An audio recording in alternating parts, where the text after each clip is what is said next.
Exams और exam से related pressure definitely बहुत टाइम से, और इसको हम सब जानते हैं। इससे भी पता चलता है कि जब बच्चा 10th और 12th के बोर्ड के एग्जाम में होता है ना, तो परिवार किसी समारोह में जाना पसंद नहीं करता, फोकस केवल और केवल बोर्ड एग्जाम्स। शायद इसी को गंभीरता को समझते हुए माननीय प्रधानमंत्री जी ने भी परीक्षा पे चर्चा का कार्यक्रम का आयोजन किया हुआ है।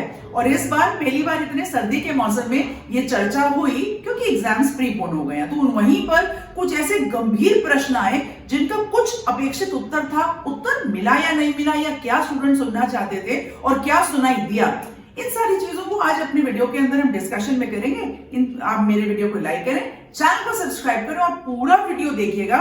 उस 2.5 घंटे के कार्यक्रम को मैं कुछ चंद मिनटों में आपके साथ इंपॉर्टेंट तरीके से डिस्कस करती हूँ। तो एक प्रश्न था कि मेरे ऊपर अच्छे मार्क्स को लाने का प्रेशर है, कैसे हैंडल किया जाए। देखिए, ये प्रेशर एक तो सेल्फ होता है, एक पीयर्स की वजह से होता है, और कई बार अपने पेरेंट्स की वजह से होता है। पेरेंट्स कहते हैं देखो हमारे परिवार में सभी लोग अच्छा कर रहे हैं, अब तुमको भी अच्छा करना है। और ऐसा कहते कहते जब बच्चा 10वीं या 12वीं में होता है तो जो पेरेंट्स होते हैं वो कई बार बाहर सबको बता देते हैं कि अब हमारा बच्चा ये करेगा, फिर उसके बाद ये प्लानिंग है, और फिर घर आकर वो बच्चे के ऊपर कहते हैं। तो देखिए, कई बार बच्चे का ना एनालिसिस नहीं किया था कि उसकी स्ट्रेंथ्स क्या हैं। एक बहुत ही बढ़िया उदाहरण कि जब एक क्रिकेटर जो होता है वो मैदान में उतरता है तो ऑडियंस उसको क्या कह रही होती है, सिक्सर सिक्सर। तो क्या खिलाड़ी ऑडियंस की सुने या अपनी स्ट्रेंथ्स पर खेले, फोकस करे कि सामने जो बॉलर है वो किस प्रकार की बॉल खेलेगा और उसको कैसे एक्शन लेना है। तो सेल्फ एनालिसिस बहुत ही इंपॉर्टेंट है,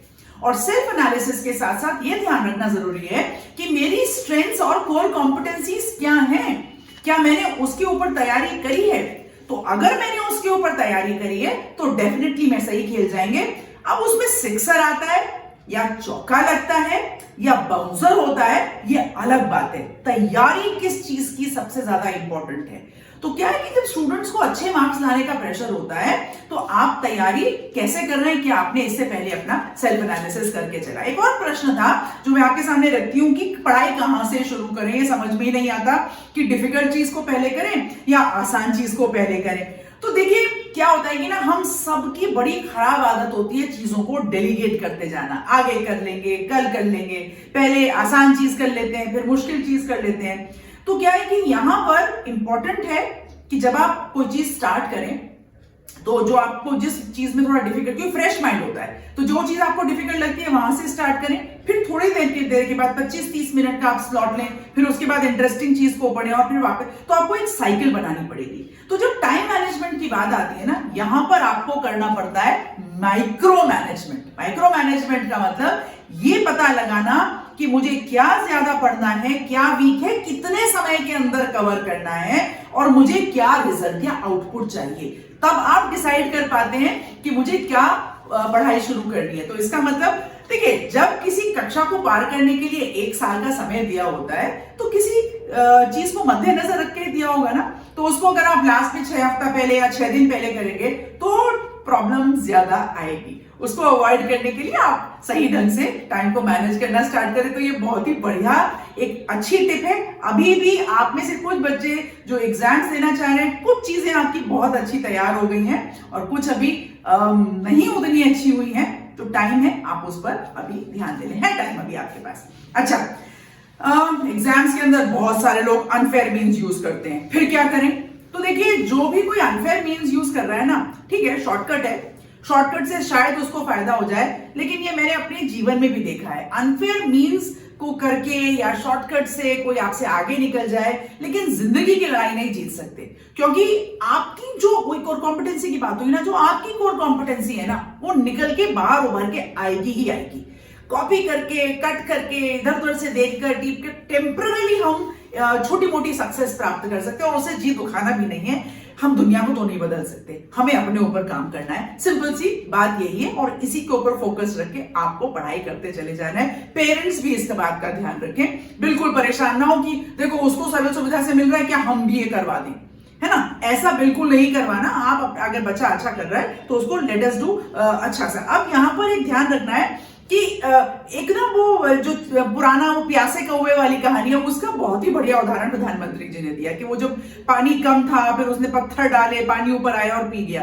तो यहां पर था hard work versus smart work. तो उन्होंने कहा इस कौवे ने क्या किया, हार्डवर्क या स्मार्ट वर्क, या कौवे ने किया स्मार्टली हार्ड वर्क? बस ये ध्यान रखना है। कई बार कुछ लोग हार्डली स्मार्ट वर्क करते हैं, मतलब काम ही नहीं करते, उनको लगता है यूं यूं करके बुद्धू बनाकर निकल जाएंगे, काम ऐसे नहीं चलता है। आपको स्मार्टली हार्ड वर्क करना है, खाली ऐसा बेलचा लेकर काम नहीं करते रहना, जिंदगी भर लगे रहे, आउटपुट कुछ नहीं निकल के आया। Your hard work should produce the right results, otherwise वो हार्ड वर्क नहीं है, वो अनफोकस्ड वर्क है, बस करे जा रहे हैं, घिसे जा रहे हैं, है ना। ये बहुत ध्यान रखना जरूरी है। तो आपको क्या करना है, अपने स्पेसिफिक एरियाज पर फोकस रखना है और ध्यान देना है। अच्छा, फिर एक सवाल आया कि मैं एक एवरेज स्टूडेंट हूं और मैं एग्जाम्स में कैसे अच्छा करूं।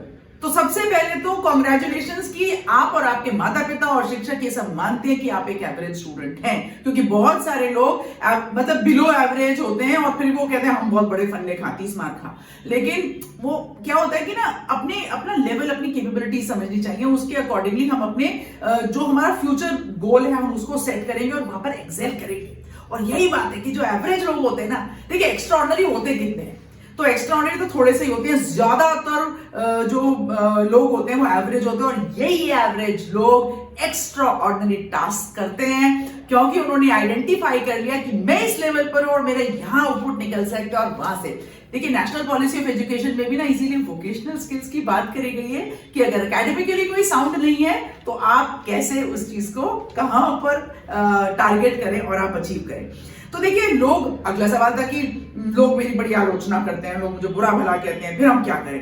तो देखिए अब यहां पर एक चीज आप ध्यान रखें कि एक होता है एलिगेशन और एक होता है आलोचना, मतलब आरोप और आलोचना। तो आरोप लगाना तो आसान है, आपने ये किया, आपने ये नहीं किया, लेकिन आलोचना के लिए बहुत एफर्ट करना पड़ता है। इवन जो कर रहा होता है उसने बड़ा एनालिसिस किया होता है, कंपैरेटिव स्टडी करी होती है, तभी कोई आलोचना कर सकता है। तो प्रधानमंत्री जी ने कहा कि आलोचना एक यज्ञ है, तो अगर कोई आपकी आलोचना कर रहा है उसकी विवेचना करें, उसको समझें, उसको एनालाइज करें, वो आपके लिए बहुत अच्छा काम कर रहे हैं, आपके आगे का रास्ता खोल रहे हैं। तो somebody who is criticizing you, right, it is very important to understand कि हम कहां से करेक्शन कर सकते हैं, क्या अच्छा कर सकते हैं। पर अगर कोई उंगली उठा रहा है, ध्यान मत दीजिए, कोई बात नहीं, 4 उंगलियां उसकी तरफ है ना।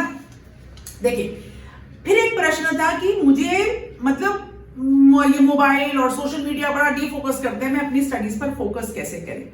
देखिए सिंपल सी चीज है कि आप किसको ज्यादा महत्व दे रहे हैं, क्या ज्यादा आपके लिए इंपॉर्टेंट है, आप खुद ज्यादा स्मार्ट है या ये स्मार्ट गैजेट्स ज्यादा स्मार्ट है। क्योंकि ये गैजेट्स तो आपको इन्वॉल्व करके रखेंगे, इनमें तो वो ताकत है, इनका काम ही यही है। तो आपको ये ध्यान रखना है और अकॉर्डिंगली आपको ये मतलब अपने एक्शन और अपने स्टेप्स लेने हैं। एग्जाम्स में पढ़ाई के वक्त टेंशन होगी, कैसे इस टेंशन को कोप अप करें। तो मैंने जैसे पहले बताया था, आपने पहले उत्तर के अंदर, अगर आप माइक्रो टाइम मैनेजमेंट करके चले तो नहीं होगा, लेकिन अगर आप नहीं करके चले तो फिर होगा। फिर आपको यह देखना है कि इस कम समय में हम क्या सबसे अच्छा कर सकते हैं और इस वक्त जो हमारे रिजल्ट्स हैं कितना हम कहां तक अपने आप को बेस्ट प्रोड्यूस कर सकते हैं। तो देखिए आज मैंने अपने वीडियो के अंदर ना ऐसी आपको बहुत सारी बातें बताई जो परीक्षा पे चर्चा में लगभग 2.5 घंटा चली, लेकिन मुद्दे की बात ये सारे पेरेंट्स, टीचर्स और स्टूडेंट्स को भी समझना जरूरी है।